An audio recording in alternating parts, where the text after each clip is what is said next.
In this video, I'm going to show you how to save story drafts on Instagram and also how you can find them afterwards. That is quite simple and easy to do, so let's begin. And let's start with creating some story. I'll tap on that plus icon to start creating story. I can use my camera or I can use some photos from my gallery.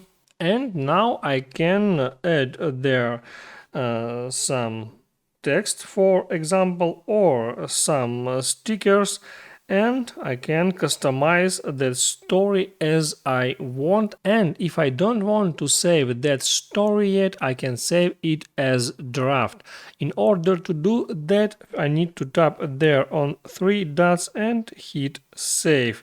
So now that story was saved, it was saved to my gallery, and next time to share that story I just need to tap on plus icon and select that story from my camera roll, hit next and share that story. That's how it works. I hope it helps you guys.